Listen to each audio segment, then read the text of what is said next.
പിതാവിൻ്റെയും പുത്രൻ്റെയും പരിശുദ്ധാത്മാവിൻ്റെയും നാമത്തിൽ ആമേൻ. ഈശോ മിശിഹായിക്ക് സ്തുതിയായിരിക്കട്ടെ. യേശുവിൽ സ്നേഹം നിറഞ്ഞ സഹോദരങ്ങളെ എല്ലാവരെയും ദൈവവചന ധ്യാനത്തിലേക്ക് നമ്മുടെ കർത്താവായ യേശുക്രിസ്തുവിൻ്റെ നാമത്തിൽ സ്വാഗതം ചെയ്യുന്നു. നമ്മുടെ കർത്താവ് ഈശോ മിശിഹ എല്ലാവരെയും സ്വർഗം തുറന്ന് അനുഗ്രഹിക്കട്ടെ എന്ന് പ്രാർത്ഥിക്കുന്നു. യേശുവിൽ പ്രിയ സഹോദരങ്ങളെ, വിശുദ്ധ ഗ്രന്ഥത്തിലൂടെ ദൈവത്തിൻ്റെ പരിശുദ്ധാത്മാവ് നൽകുന്ന സന്തോഷത്തെക്കുറിച്ച് നമ്മൾ വചനത്തിലൂടെ ധ്യാനിക്കുകയായിരുന്നല്ലോ. വീണ്ടും നമുക്ക് കാണുവാൻ സാധിക്കും റോമാലേഖനത്തിൽ 14-ാം അധ്യായത്തിൻ്റെ 17-ാം തിരുവചനം. അവിടെ ഇങ്ങനെ പറയുകയാണ്, ഭൂമിയിലെ ദൈവരാജ്യം എന്ന് വിളിക്കപ്പെടുന്നത് പരിശുദ്ധാത്മാവ് നിറഞ്ഞൊരു ജീവിതം തന്നെയാണ്. ഇവിടെ ദൈവരാജ്യം എന്നാൽ ഭക്ഷണവും പാനീയവുമല്ല, പ്രത്യുത നീതിയും സമാധാനവും പരിശുദ്ധാത്മാവിലുള്ള സന്തോഷവുമാണ്. ദൈവരാജ്യം എന്നാൽ ഭക്ഷണമല്ല, പാനീയമല്ല. നമ്മുടെ ജീവിതത്തിൽ ഭക്ഷണവും പാനീയവും ദൈവം സമൃദ്ധമായി നമുക്ക് നൽകുന്നു. അതിൽ ആനന്ദിക്കുന്നു, സന്തോഷിക്കുന്നു, നല്ല കാര്യം. ലോകത്തിൻ്റെ പല മേഖലകളിലും ഒരു നേരത്തെ ഭക്ഷണത്തിന് വേണ്ടി വിഷമിക്കുന്നവരുണ്ട്, ബുദ്ധിമുട്ടുന്നവരുണ്ട്. സോമാലിയ പോലെയുള്ള രാജ്യങ്ങളിൽ പട്ടിണി മൂലം മരിച്ചു വീഴുന്ന ആൾക്കാരുണ്ട്. കെനിയ ഇതുപോലെയുള്ള രാജ്യങ്ങളിലൊക്കെ പട്ടിണി മൂലം മരിക്കുന്ന പട്ടിണി രാജ്യങ്ങളുണ്ട്. നമ്മുടെ ഇന്ത്യയിലും പല സംസ്ഥാനങ്ങളിലും പട്ടിണി കിടക്കുന്ന ആൾക്കാരുണ്ട്, പട്ടിണി മൂലം മരിച്ചിട്ടുമുണ്ട്, മരിക്കുന്നുമുണ്ട്. പക്ഷെ അതൊന്നും പുറത്തു വിടുന്നില്ല എന്ന് മാത്രമേ ഉള്ളൂ. അതവിടെ നിൽക്കട്ടെ. ഇവിടെ നമുക്ക് കാണുവാൻ സാധിക്കും, ദൈവരാജ്യം എന്നാൽ ഭക്ഷണവും പാനീയവും അല്ല, പ്രത്യുത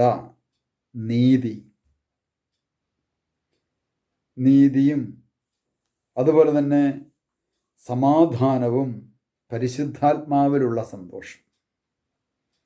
ഇവിടെ പരിശുദ്ധാത്മാവാണ് ഒരു വ്യക്തിയുടെ ജീവിതത്തിലേക്ക് സന്തോഷം നൽകുന്നത്. എന്ന് പറഞ്ഞു കഴിഞ്ഞാൽ ഈ ഭൂമിയിലെ ദൈവരാജ്യം പരിശുദ്ധാത്മാവിൽ സന്തോഷിച്ച് ജീവിക്കുക എന്നതാണ്. അതുകൊണ്ടാണ് ഫിലിപ്പിയർ ലേഖനത്തിൽ നിങ്ങൾ ആനന്ദിക്കുക. ഞാൻ നിങ്ങളോട് വീണ്ടും പറയുന്നു, കർത്താവിൽ സന്തോഷിക്കുക. കണ്ടോ, സന്തോഷിക്കുക.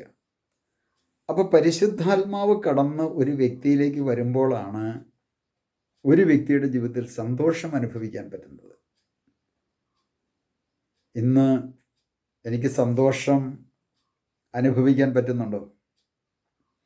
എൻ്റെ ഹൃദയം ദുഃഖപൂരിതമാണോ? എൻ്റെ ഹൃദയവും എൻ്റെ മനസ്സും ദുഃഖപൂരിതമാണെങ്കിൽ ഞാൻ കർത്താവിങ്കിലേക്ക് വീണ്ടും വീണ്ടും നോക്കേണ്ടിയിരിക്കുന്നു. നമുക്ക് പലപ്പോഴും ദുഃഖവും നിരാശയും എല്ലാം കടന്നു വരുന്നത് ലോകത്തിലേക്കും ലോകത്തിൻ്റെ ചെയ്തികളിലേക്കും നമ്മൾ നോക്കുമ്പോഴാണ്. ലോകത്തിലേക്കും ലോകത്തിൻ്റെ ചെയ്തികളിലേക്കും ഒരു വ്യക്തി നോക്കുവാൻ തുടങ്ങുമ്പോൾ, ആ ഒരു മേഖലയിലേക്ക് ഒരു വ്യക്തി ചിന്തിക്കുവാൻ തുടങ്ങുമ്പോൾ, ആ വ്യക്തിയുടെ ജീവിതത്തിൽ ഉള്ള സന്തോഷവും കൂടി പലർക്കും നഷ്ടപ്പെടുന്നതായിട്ട് എന്നോട് ഷെയർ ചെയ്തിട്ടുണ്ട്.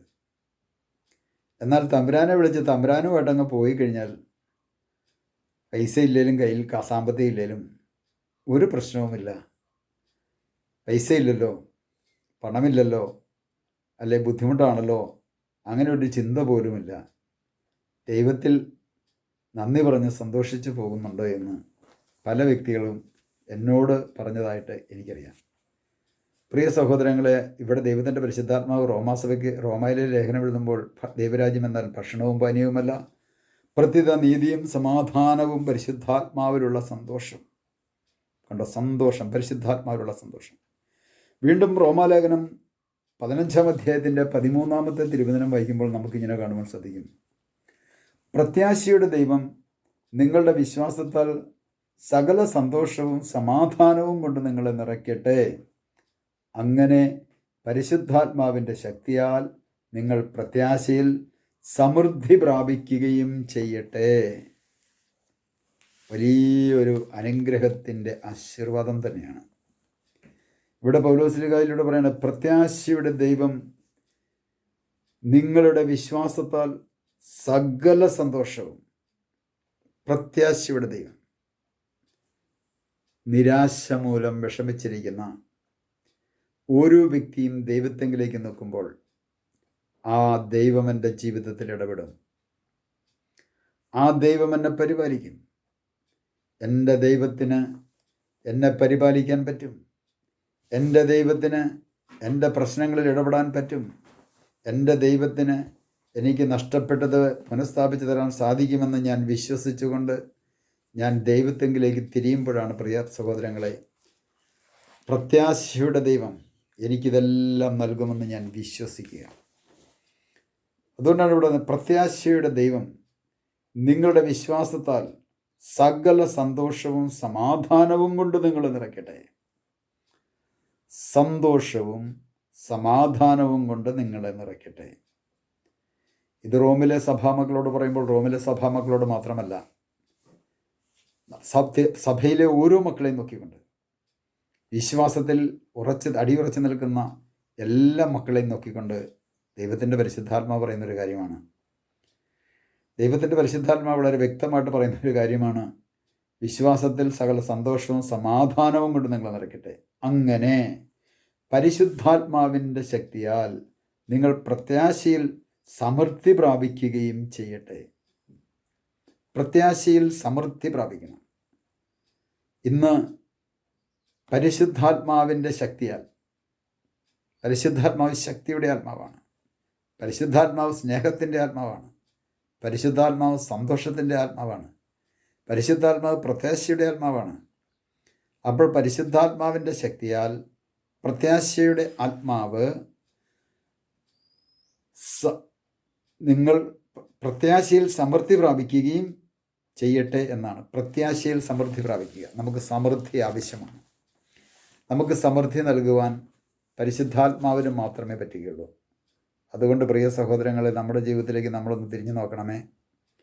എൻ്റെ ജീവിതത്തിൽ സമൃദ്ധി കുറവ് വന്നിട്ടുണ്ടെങ്കിൽ അവിടെ ആത്മാവിൻ്റെ കുറവ് സംഭവിച്ചിട്ടുണ്ട്. നമുക്കൊരു നിമിഷം പ്രാർത്ഥിക്കാം. കർത്താവായ ഈശോയെ, അവിടുത്തെ തിരുവചനത്തിലൂടെ ഞങ്ങളോട് സംസാരിച്ചതിനെ ഓർത്ത് നന്ദി പറയുന്നു. ഭൂമിയിലെ ദൈവരാജ്യം പരിശുദ്ധാത്മാവിലുള്ള സന്തോഷമാണല്ലോ. ആ പരിശുദ്ധാത്മാവിലൂടെയാണല്ലോ എപ്പോഴും ഞങ്ങളുടെ ജീവിതത്തിലേക്ക് സന്തോഷം ഒഴുകുന്നത്. ഞങ്ങൾ സന്തോഷത്തിൽ നിറഞ്ഞ് മറ്റുള്ളവർക്ക് സന്തോഷം പകർന്നു കൊടുക്കുന്നവരായി ഞങ്ങളെ ഓരോരുത്തരെയും അവിടുന്ന് അഭിഷേകം ചെയ്യണമേ. പിതാവിൻ്റെയും പുത്രൻ്റെയും പരിശുദ്ധാത്മാവിൻ്റെയും നാമത്തിൽ ആമേൻ.